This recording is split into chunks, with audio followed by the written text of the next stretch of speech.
I just didn't want to let her in. I was scared getting hurt, but Lucinda's a great person. You know, there's a lot of feelings there. So I want to try and get back to where we were and to see whether we can build something. My God, can Lucinda be more accommodating in the sense that the patience she's exercising with Timothy, I don't think a lot of women would be able to do that. I think at some point someone would give up and just say, enough is enough, I'm done. And so for her to continue to sort of be patient and understanding with this man, regardless of what he's saying or doing, I commend her for that. And I hope, he does give her what she's looking for in a relationship. Anyway, hey there, thanks for stopping by. It's your girl Valerie. Welcome to my channel. If you're new here, don't forget to subscribe, click the like button, turn on the notification bell for when I upload new videos, and definitely leave a comment. In this episode, I'll be reviewing Married at First Sight Australia, Season 11, Episode 10. At their wedding, I was anxious when the friend said, she's going to eat him alive. And to see Sarah speaking to Tim, now I understand what they meant. Because during their conversation and their discussion about what happened during the sort of commitment ceremony, you can see that she's sort of wanting him to say what she wants to hear, and she's not willing to compromise or hear what he has to say.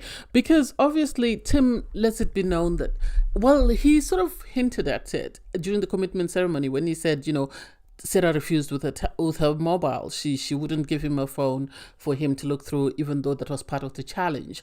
And for her to say, well, when we spoke about it, you didn't seem like you were offended by it. You didn't seem like it affected you in any way. So for you suddenly to turn around and say that this is the case, I don't get where you're coming from. And it's like, what did you expect, though? What did you expect? You are set a challenge. You say you want him to trust you. How are you going to gain his trust? Or how is he going to trust you if you don't do things that allow him to trust you? Giving him your phone would have been one of those things that would have allowed him to trust you, because then he would have seen that there's nothing to worry about. But the fact that you chose not to give him your phone, knowing that he's got a history where a previous partner has cheated, you set yourself up for failure. And the fact that she wasn't willing to compromise, I didn't like that side of Sarah. So you have three other wives come and sort of sit down and have a conversation with Sarah. And for me, I feel some type of way because I feel Sarah, that was disrespectful.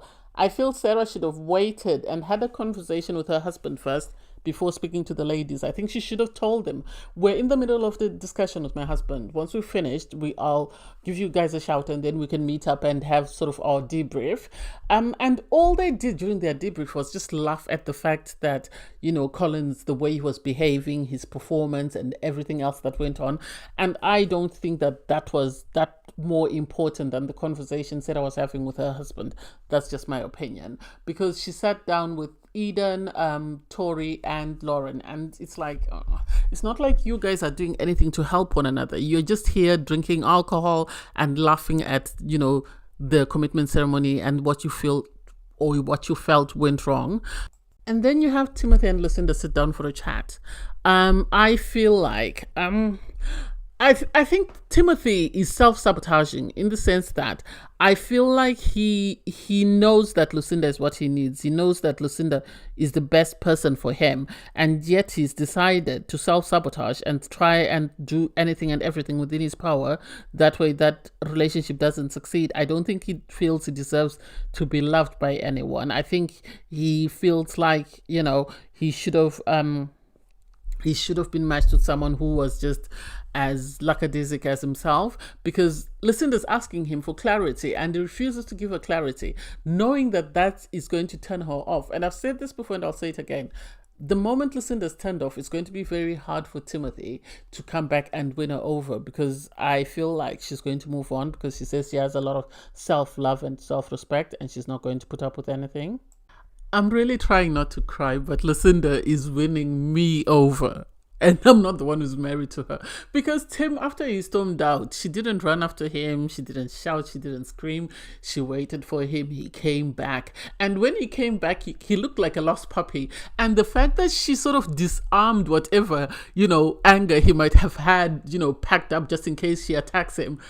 you could see that he's softening up. You could see in the way he was looking at her, like, this woman, if I lose her, I'm lost. Because even the experts were saying they matched him with Lucinda because they felt she had the patience and the love to sort of help him step out of his comfort zone, because he had shielded himself and put a shell around himself because everyone he loved left him. And so to come back to Lucinda, to find that she's got a sense of humor about what's happened, to find that she's apologizing for what happened, I think this is not something he expected. And I think this man, if he opens himself up, he has been set up for success with Lucinda. He has been set up for success, because as long as he gives Lucinda what she wants, she is going to give him what he needs, and is going to be a better person for it. And I could not be more happier for them.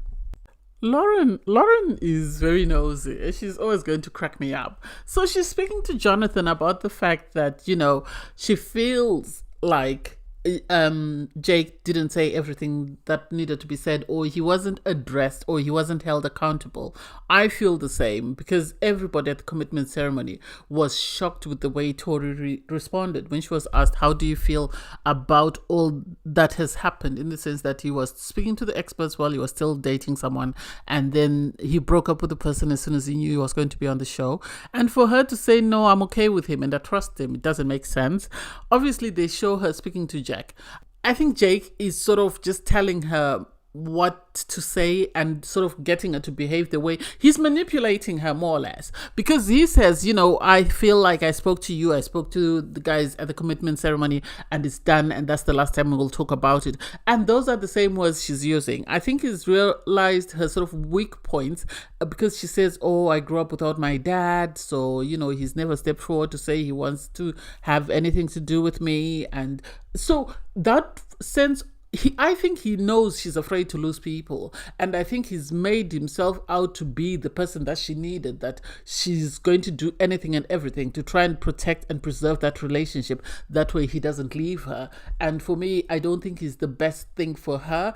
I think she'd be better off signing leave and just leave for her own mental well-being, because her not having a relationship with her dad does not get resolved by her marrying an abusive and manipulative husband. That doesn't make sense to me. So Natalie and Collins goes over to see Natalie and have a conversation, and he starts his performance, from what the experts are saying. Every moment I'm with you, I really love it, I love this, you're the same person you were from our wedding. And she could see through the BS, she could see through it. And I give her credit for saying, no, I'm not going to continue with this mess. No, it doesn't matter what I stand to gain. It's not worth the hassle of being in this marriage, because I'm going to damage myself psychologically. So I give her credit for saying to him, enough, cut scene. It's like, and she actually said it's like you're on a neighbor set, because he was very performative, very uncomfortably performative. So I give her credit for calling it quits and packing her bags and going home. I think she only came back because she needed closure. And once she got the closure she needed, she was ready to move on. And she actually said that, if Collins could stay in the experiment without me, he would stay, because all he wants is to be on TV. And it's like, well, if he wants to be on TV, why didn't he run The Amazing Race? Why didn't he go on Survivor, on Big Brother, anything else outside of getting married to someone? Because they could have found Natalie, her person, but, her time was wasted by being matched with someone who wasn't serious. Anyway, you then have all the couples receive letters to say it's intimacy week, so they're going to be set tasks by Alexandra. And first up is Lauren and Jonathan. Obviously, Lauren still feels some way about Jake, because she feels like, he was able to get away without explaining himself, or without taking responsibility for his actions, in the sense that he got married to someone after dumping someone just to be on the show. And so it seems more of him coming onto the show for followers and for celebrity and nothing else. And then they receive a letter to say, it's intimacy week, so they need to carry out a task, which is genital sort of cupping. And they've been physically intimate before, so it wasn't awkward for them to do that. And it was cute. Somehow Jonathan knew they've wanted him to be matched with someone like Eden, but I think he thrives on having a spicy partner. So Lauren is just up his street and he's comfortable with that. So hey, to each their own. Next up is Richard and Andrea. Richard and Andrea have already been physically intimate. So Alexandra set them a task of just sitting and sort of gazing into each other's eyes for 3 minutes.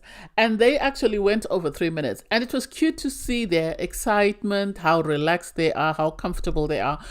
I think they could be a perfect match, because at their age they're not really attracted to someone's physicality. Their values are totally different. It's not like they're saying that we want to know whether someone wants to have children or whatever, because they've both had children before, they've both been married, and so they're in a position whereby they are looking for a life partner, it seems. And so to see them gaze into each other's eyes lovingly and to see the emotion seeping through them was amazing. For Richard to say I adore you at the end, oh my god, it was so sweet. I hope nothing happens that sort of tears them apart, because they have the possibility of being one of the lucky couples, because some people go on Married at First Sight and they're very lucky to be matched with their life partner, and so it could be this is it for them. So I wish them all the best. So Lucinda and Timothy.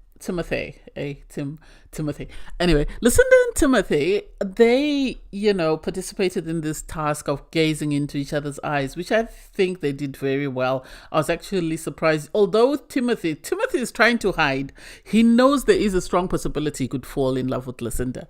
And he's doing everything within his power to try and self-sabotage that relationship, because I think he thinks he doesn't deserve someone like Lucinda. So they did the staring challenge, which I felt they did very well, just from an observer's point of view. They then went to bed. Apparently, Lucinda took her top off, and he was upset that, oh, why is she not wearing her top? But apparently, he's been going to bed in his boxers. And it's like, well, if you're going to go in your boxers, then maybe don't tell her what to wear when she goes to bed. If you're uncomfortable, that's your own problem. Maybe wait until she gets in bed before you enter the bed. That way you don't get to see her because she's covered. And so for her, I give her credit. I'm going to become a Lucinda stunner at this moment, at this time, at this rate, because she told him, if you want me to put a top on, then you have to put a top on as well, because you have boobs as well. And it's like, oh my God, Lucinda, why did you have to go below the belt? I don't think she meant it in a malicious way, but I think she was offended. And because she was offended, she wanted to offend him back. And he didn't like that. And he was so upset. And it's like, why are you upset? You brought it up. Had you not brought up the issue of her wearing her top, had you said it politely, she would have sort of taken it on board and just moved on. But because you had to wait until the cameras were there to say that, this is why she's gone below the belt. And hey, you have to deal with it. She can't always be walking on eggshells just because your feelings are likely to be hurt. Jonathan and Lauren are an interesting couple for me, per se, in the sense that they received the task where they are supposed to stare in each other's eyes for 3 minutes. And for Lauren, I don't think she wanted to do it because she says she's got a lazy eye. But also she feels like her husband is not putting in 100% or is not showing up as his truest self. And I think the reason why he's not doing that is he really likes Lauren and doesn't want to upset her or turn her off by saying anything that might sort of affect her in a negative way. So I think Lauren needs to be cautious. I think she needs to be careful in what she asks for, because you don't want to go from one extreme to the other. Yes, it's boring to have someone who's just monotonous, who's same old, and who doesn't seem opinionated, especially if you're used to people that are very opinionated. But I think she needs to sort of come up with a way or give him examples of things that he can do, because when he does try to open up, then she gets upset, because they then had the task to sort of give each other their honest opinions about stuff, and you could see that he is struggling. Jonathan is struggling because he's trying to balance saying what he feels she wants to hear without coming across as being disrespectful. So it's going to be a hit and miss for a bit. Oh my God, Timothy and Lucinda. So after having exploded over the issue with, what to wear to bed, Alexandra then turns up. I think the producers were struggling to sort of bring this thing home, so they told the experts, and Alexandra showed up. And you could see the shock on Timothy's face when he saw her, because he wasn't expecting her. And so for her to sit them down and have a conversation, and the fact that Lucinda was able to speak up on his behalf, because they were asked to do a falling hug and he seemed uncomfortable, and Lucinda had to say, well, Tim is not comfortable with this sort of thing, this is not something that he would be happy to do. And then that opened up an opportunity for him to sort of be able to express why he's not comfortable doing it.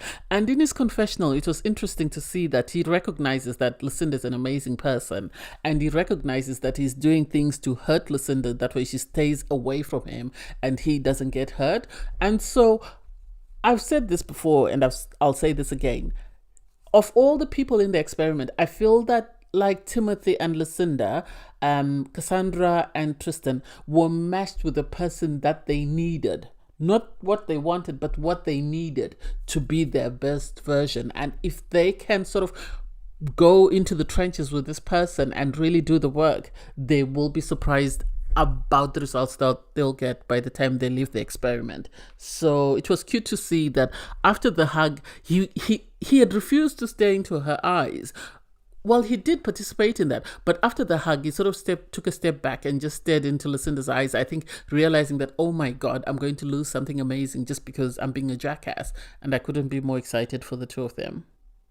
So Tori and Jack having a task whereby, they're sort of supposed to answer a multiple choice sex questions where it's yes, no, or maybe.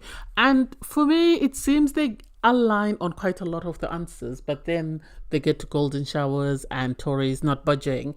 And for Jack, I think they show his interview thing in real, where he was doing very pompous in his capabilities, and it's like, you don't grade yourself, somebody else has to grade you in that aspect. You might think you're doing amazing, but your partner might not be seeing it that way. So unless your partners are praising you, please sit down somewhere and keep quiet. We're really not here for that. And I don't know, I think Tori is just saying and doing anything she feels will get Jack on board and will get her to like her more. I don't think he likes her that way, and it's a pity that she's allowing herself to go down the rabbit hole with this man, unless they've both agreed that they're going to be on the show like Bronte and Harrison and just stay on just for the sake of publicity. That's my opinion. And then you have Lauren and Jonathan. I actually don't understand their argument. I understand the bit that, Lauren is saying he's too monotonous. It's the same tone of voice. It's the same behaviors, the same responses. Yes, I understand that. But she can't ask someone to change overnight. If she's going to ask him to change, then tell him what you want him to change. And when he starts to answer her back, then she gets upset. And it's like, make it make sense. Either you like this man and you agree with everything he's saying, or you don't like him and you want him to change some things. There are people like Tori who would give their left leg, I think, just to have someone who is like Jonathan, someone who's not as, provocative as Jack is. But hey, that's just my opinion. Anyway, I digress. Thanks, guys, for watching. Please don't forget to like, share, comment, and subscribe. And click the link in my video to watch my review from episode 10. Bye, guys.